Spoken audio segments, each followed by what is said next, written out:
Hello friends, नमस्कार। आप सभी का स्वागत है आपके अपने चैनल वनडे एग्जाम टारगेट पर। यहाँ पर हम लोग अब दूसरा सब्जेक्ट, इससे पहले हम लोगों ने ईवीएस कवर किया। ईवीएस में पर्यावरण में आपको मैंने सारा चीज़ डिटेल में बता दिया, पूरी आंसर की बता दी है। अब सेकंड सब्जेक्ट पे हम चल रहे हैं, हिंदी है। हिंदी के हम पूरे क्वेश्चन यहाँ पर देखेंगे और आप लोग यहाँ पर देखेंगे इसमें भी सारे क्वेश्चन ना पढ़ाए हुए आए हैं। आप लोग खुद ही नीचे कॉमेंट सेक्शन में कॉमेंट करके बताएंगे, मतलब A to Z जिसे कहते हैं। आगे देखिए यहाँ पर ये रहा आपका ये गद्य है और साथ ही साथ में इससे रिलेटेड क्वेश्चन पूछा गया। जितने भी क्वेश्चन आप लोग देखेंगे ये 35 वर्ष इससे भी क्वेश्चन पूछा गया और साथ ही साथ में ये रहा यहाँ से श्रुति धर्म, ये वैदिक धर्म से रिलेटेड ये क्वेश्चन भी पूछा गया। तो सबसे पहला क्वेश्चन आपका आ जाता है, घुमक्कड़ शब्द में कौन सा प्रत्यय है। बहुत ही आसान सा क्वेश्चन है। घुमक्कड़ शब्द में आपको प्रत्यय बताना है। घुमक्कड़ शब्द में प्रत्यय हो जाता है, विकल्प आपका पहला सही होता है अक्कड़ प्रत्यय। करेक्ट, घुमक्कड़ में अक्कड़ प्रत्यय लगा हुआ है, विकल्प आपका यहाँ पर ए सही हो जाता है। आगे बढ़ते हैं, अगला क्वेश्चन है। नेक्स्ट हमारा क्वेश्चन, अगला क्वेश्चन पूछा जा रहा है, महावीर स्वामी का जन्म कहाँ हुआ था। महावीर स्वामी का जन्म, ये सारे इससे रिलेटेड है, पैराग्राफ से रिलेटेड क्वेश्चन है। तो विकल्प यहाँ पर आपका सही हो जाता है, महावीर स्वामी का जन्म कहाँ पर हुआ था। महावीर स्वामी का जन्म, ये उत्तर आपका सही हो जाता है, वैशाली में हुआ था और पावा में उन्होंने शरीर त्यागा था। तो ये पावापुरी में शरीर त्याग किए थे। आगे बढ़ेंगे, स्वच्छंद में कौन सी संधि है। स्वच्छंद में संधि पूछी जा रही है। स्वच्छंद में संधि कौन सी है। विसर्ग है, व्यंजन है, गुण है, दीर्घ है। तो स्वच्छंद में व्यंजन संधि है, विकल्प आपका ये दूसरा सही होता है, व्यंजन संधि है। इसका अगर हम संधि विच्छेद करेंगे स्व धन छंद होता है। आगे बढ़ेंगे, अगला क्वेश्चन हमारा नेक्स्ट है। ये देखिए 34 पे है, महात्मा बुद्ध ने जब बुद्धत्व प्राप्त किया तब उनकी अवस्था कितनी थी। यहाँ पर अवस्था देखिए ये रहा ना, जब इन्होंने ये देखिए 35 वर्ष में बुद्धत्व प्राप्त किया, 45 में, तो ये 35 वर्ष, ये क्वेश्चन का उत्तर आपका चौथा सही हो जाता है, विकल्प आपका चौथा है, 35 वर्ष है। अगला क्वेश्चन है, श्रुति धर्म का क्या मतलब है। श्रुति धर्म का मतलब यहाँ पर किस धर्म से पूछा जा रहा है।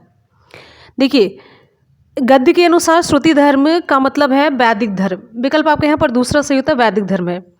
वेद के संबंध में कहा जाता है कि विभिन्न ऋषियों ने देवताओं से वेद के मंत्रों को सुनकर उनकी रचना की है, तो अतः वेद को श्रुति और इससे निष्पन्न धर्म को श्रुति धर्म कहा गया। तो ये यहाँ पर है लास्ट में, आपसे मैंने कहा था, ये देखिए यहाँ पर, ठीक है। ये आगे बढ़ते हैं, अगला क्वेश्चन आप सभी के लिए ये रहा। अगला हमारा 36 पे, अंगा का उच्चारण स्थान। अंगा का उच्चारण स्थान क्या होगा। अंगा का उच्चारण स्थान, विकल्प यहाँ पर आपका सही हो जाता है, ये नासिक है। देखिए सभी वर्ग के पंचम अक्षर जो होते हैं, जैसे अंगा, याड़ा, न और मा, ये सभी नासिक के वर्ड हैं। इनके उच्चारण में नाक से होकर के वायु प्रवेश करती है। आगे बढ़ेंगे, अगला क्वेश्चन, 4 गज मलमल में कौन सा विशेषण है। 4 गज मलमल में कौन सा विशेषण है। 4 गज मलमल में, विकल्प आपका यहाँ पर सही हो जाता है तीसरा, परिमाण बोधक है। परिमाण बोधक विशेषण है और परिमाण बोधक विशेषण के भी दो प्रकार होते हैं, एक निश्चित परिमाण बोधक, दूसरा होता है अनिश्चित परिमाण बोधक। तो यहाँ पर हमें खाली आपको उत्तर बताना है। आगे बढ़ेंगे, अगला है, समास का विलोम क्या होता है। समास का विलोम, समास का विलोम, विकल्प यहाँ पर आपका ए सही हो जाता है, व्यास है। नेक्स्ट क्वेश्चन की तरफ बढ़ेंगे, शून्य का तत्सम रूप। यहाँ पर इसका उत्तर सही हो जाता है, शून्य का है शून्य। नेक्स्ट क्वेश्चन पर बढ़ेंगे, आँख की किरकिरी होना। आँख की किरकिरी होना, इसका मतलब होता है आँख की किरकिरी, विकल्प आपका पहला सही होता है, अप्रिय लगना, विकल्प आपका पहला सही होता है, अप्रिय लगना। आगे बढ़ेंगे, 40 के बाद 41 नंबर पर, निम्न में से किस शब्द की वर्तनी सही है। कौन सा शब्द सही लिखा गया है। अनुग्रहित, अनुग्रह, ये विकल्प आपका डी सही हो जाता है, अनुग्रहित ऐसे लिखा जाएगा। जब भी कुछ ना समझ में आए सही वाला ना, तो ऐसे आप लिख करके देखेंगे तो अनुग्रहित इसका सही जवाब है। अब इसमें से शुद्ध पूछा जा रहा है, शुद्ध कौन सा है। तो इसमें भी 42 में भी आपका विकल्प चौथा सही हो जाता है, पैतृक इसका शुद्ध है। 42 के बाद आगे बढ़ते हैं, अगला क्वेश्चन आपका ये रहा 43 है। 43 में पूछा जा रहा है, श ध्वनि का उच्चारण स्थान आपको बताना है। श ध्वनि का, जो बड़ा श होता है उसका उच्चारण स्थान। तो श ध्वनि का उच्चारण स्थान यहाँ पर आपका सही हो जाता है, ये है तालु, तालव्य होता है इसका, ठीक है। चलिए आगे बढ़ते हैं, अगला क्वेश्चन हमारा, अत्यंत शब्द में प्रयुक्त उपसर्ग क्या है। अत्यंत शब्द में प्रयुक्त उपसर्ग, अत्यंत शब्द, अत्यंत में आपका उत्तर सही हो जाएगा, विकल्प दूसरा सही होता अति होगा। अत्यंत में अति उपसर्ग है और इसमें मूल शब्द जो है अंत है, मूल शब्द अंत है और इसमें उपसर्ग जो लगा हुआ अति उपसर्ग लगा हुआ है। ठीक है, आगे बढ़ेंगे। अगला क्वेश्चन हमारा नेक्स्ट है, उपत्यका का क्या मतलब होता है? उपत्यका का अर्थ क्या होता है? उपत्यका का मतलब होता है पर्वत के पास की भूमि। विकल्प आपका दूसरा सही होता है। उपत्यका का मतलब होता है पर्वत के पास की भूमि। अच्छा, ये सूर्य जिस पर्वत के पीछे से निकलता है उसे हम उदयाचल कहते हैं। ध्यान रखिएगा, उदयाचल कभी पूछ लिया जाए आगे के एग्जाम में। नेक्स्ट क्वेश्चन की तरफ बढ़ेंगे। अगला है, निम्नलिखित में से मौखिक अभिव्यक्ति का रूप क्या है? निम्नलिखित में से मौखिक अभिव्यक्ति का रूप क्या है? इसका सही जवाब हो जाता है विकल्प आपका दूसरा सही होता है आशु भाषण है। मौखिक अभिव्यक्ति जैसे जानते हैं, आशु भाषण भाषण का एक ऐसा तरीका होता है जिसमें जो भाषण देने वाला होता है, भाषणकर्ता को भाषण के ठीक पूर्व विषय बताया जाता है, तब वो भाषण देता है। तो मौखिक अभिव्यक्ति से रिलेटेड है आशु भाषण। आगे बढ़ेंगे। अगला, शेष ये सभी जितना देख रहे शुद्ध वर्तनी, श्रुतलेख, सुलेख, ये सभी लेखन से संबंधित है। नेक्स्ट है, हिंदी भाषा की बोलियां कितनी? हिंदी भाषा की बोलियां, हिंदी भाषा में कुल विकल्प आपका ये तीसरा सही होता है 18 बोलियां। हिंदी को 5 उपभाषाओं में विभक्त किया गया है। ठीक है, चलिए, और पूरी जितनी उपभाषा है उनको मिलाकर के 17 हो जाती है, और दक्षिणी हिंदी जो हिंदी का पूर्व रूप माना गया है तो मिलाकर ये पूरी 18 हो जाती है। आप इतना जानते रहिए 18 है। अच्छा, सामाजिक शब्द में मूल शब्द और प्रत्यय आपको बताना। सामाजिक शब्द में मूल शब्द और प्रत्यय। देखिए, ये बच्चा खूब कंफ्यूज हुआ है। ये समाज एक तो है, कंफर्म है, समाज है कि समाज है, इसमें इतना ज़्यादा कंफ्यूज हुआ है। देखिए, बार बार इधर का उधर, उधर का इधर लग रहा है। तो यहाँ पर आपका उत्तर सही हो जाता है, ये सही हो जाता है समाज होगा। दूसरा सही हो जाता है समाज में एक प्रत्यय लग करके ये बनता है सामाजिक। आगे बढ़ते हैं। अगला क्वेश्चन आप सभी के लिए क्लियर है? हाँ, नेक्स्ट क्वेश्चन हमारा, तद्भव पत्रिका के संपादक का नाम आपको बताना है। तद्भव पत्रिका के संपादक का नाम, सारे क्वेश्चन आपको हम करवा चुके हैं, आपको पता है। जितने भी लोगों ने, जितने भी बच्चों ने क्लास देखी है तो एकदम से आंख मूंद करके बता सकते हैं कि सारे क्वेश्चन एक से मतलब एक एक क्वेश्चन फंसे हुए हैं। तद्भव पत्रिका के संपादक का नाम दूसरा आपका ये सही हो जाता है विकल्प अखिलेश है। तद्भव पत्रिका के संपादक अखिलेश जी हैं। लखनऊ से प्रकाशित होती थी ये पत्रिका और ये मासिक पत्रिका थी। आगे बढ़ेंगे। अगला क्वेश्चन है, नेक्स्ट है, 12 बरस। अगला क्वेश्चन है, 12 बरस लो कुकर जीवे और 13 लो जिए सियारी। ये पंक्ति किसकी है? इसका उत्तर सही हो जाता है ये जगनिक की है। विकल्प आपका दूसरा सही होता है जगनिक। ये पंक्ति जगनिक की है और ये जगनिक परमाल रासो के द्वारा लिखी गई है। आला खंड से ये लिया गया है। ठीक है, और आगे बढ़ेंगे। नेक्स्ट हमारा क्वेश्चन, अच्छा, विद्यापति की कुछ जो कृतियां हैं, कीर्ति कला है, कीर्ति पताका है, पदावली है, और चंद्रबरदाई ने पृथ्वीराज रासो की रचना की है, और नरपति नाहल ने विसल देव रासो नामक ग्रंथ लिखा है। ये सारी चीज़ें हम जानते रहे, आगे के एग्जाम के लिए इंपॉर्टेंट है भाई। अकाल का पर्यायवाची क्या होगा? अकाल का पर्यायवाची हो जाता है विकल्प आपका यहाँ पर पहला सही होता है दुर्भिक्ष। ठीक है, नेक्स्ट क्वेश्चन पर बढ़ेंगे। हमारा अगला क्वेश्चन, ये सभी तो आप लोगों ने कर लिया।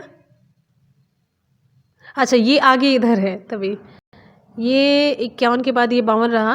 क्वेश्चन पूछा जा रहा है, देखिए ध्यान से, यहाँ पर निम्नलिखित में से कौन सा मिश्र वाक्य है? मिश्र वाक्य आपसे पूछा जा रहा है, तो यहाँ पर देखिए बहुत ही क्लियर सा मिश्र वाक्य है। तो विकल्प यहाँ पर आपका सही हो जाता है, देखिए चौथा। क्लियर है? ये छात्र पढ़ते हैं और अध्यापक उन्हें देखते हैं। नेक्स्ट हमारा क्वेश्चन है, जिसकी पूर्व से कोई आशा ना हो, उसके लिए शब्द, जिसकी पूर्व से कोई आशा ना हो, जिसकी पूर्व से कोई आशा ना हो तो उसे हम कहते हैं अप्रत्याशित। क्या कहते हैं? वो अप्रत्याशित होता है जिसकी पूर्व से कोई आशा नहीं होती है। क्लियर है? देखिए, आपको बताते चलते हैं, जो अप्रत्याशित होते हैं जिसकी मतलब पूर्व से कोई आशा ना हो, और जो प्रत्याशा होती है इसका मतलब होता है जिसकी आशा की गई हो। अपरिमेय किसे कहते हैं? जिसकी माप संभव ना हो। अनाहुत किसे कहते हैं? जो बिना बुलाए आया हो। क्लियर है? आगे बढ़ेंगे। मुझसे उठा नहीं गया वाक्य में कौन सा वाच्य? मुझसे उठा नहीं गया, मुझसे उठा नहीं गया, यहाँ पर आपका सही हो जाता है, ये है भाववाच्य। मुझसे उठा नहीं गया, इसमें भाववाच्य। आगे बढ़ेंगे। अगला क्वेश्चन है, निष्कपट शब्द का संधि विच्छेद। निष्कपट शब्द का संधि विच्छेद क्या होगा? तो यहाँ पर सही हो जाता है निह धन कपट है। विकल्प आपका पहला सही होता है निह धन कपट। इसमें कौन सी संधि है? विसर्ग संधि है।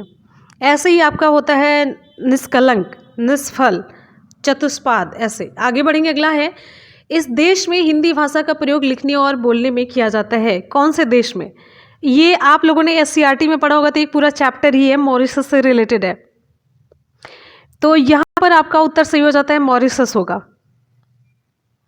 ठीक है, विकल्प आपका ये सही होता है मॉरिशस है। सूरसागर किस भाषा की रचना है? सूरसागर किस भाषा की रचना है? सूरसागर। तो यहाँ पर आपका उत्तर सही हो जाता है सूरसागर। ये विकल्प आपका ये तीसरा सही होता है। विकल्प तीसरा है ब्रज भाषा की है। सूरसागर की भाषा जो है ब्रज है। सूरसागर सूरदास ने लिखी है।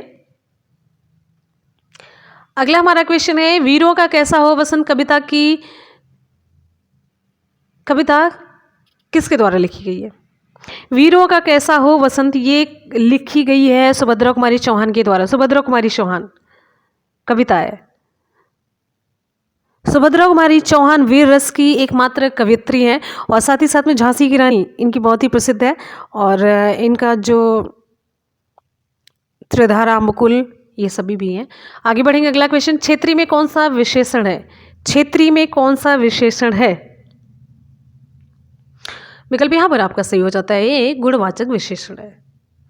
नेक्स्ट क्वेश्चन हमारा चौराहा शब्द में समास कौन सा है? चौराहा शब्द में समास इसमें बताने की ज़रूरत नहीं है। चौराहा शब्द में समास विकल्प यहाँ पर आपका सही हो जाता है। यहाँ पर संख्या का बोध हो रहा है तो संख्या का बोध में यहाँ पर द्विगु समास हो जाता है। तो भाई यहाँ पर ये हिंदी की पूरी क्लास खत्म हो जाती है। अब आप लोग बताएंगे कि ये पूरा क्वेश्चन मिला कि नहीं मिला है। तो सारी चीज़ें पढ़ाई गई हैं आपको। ये पूरा रहा सटीक आंसर की। तो आप लोग कितना सही किए 30 में से ज़रूर अपनी स्कोरिंग बताइएगा नीचे कमेंट सेक्शन में फटाफट से। चलिए अब आगे के सब्जेक्ट के क्वेश्चन के आंसर की आप लोगों के लिए लेकर के आते हैं। ठीक है, तो नीचे आप लोग कमेंट सेक्शन में ज़रूर बताएंगे कितना मिला और साथ ही साथ में मेरी मेहनत और आप लोगों की मेहनत कितनी सफल हुई। तो इसी के साथ ही मिलते हैं फिर नेक्स्ट वीडियो में। तब तक के लिए good bye and take care. Thank you so much. Video को लाइक और शेयर करना बिल्कुल भी ना भूलें। Thank you.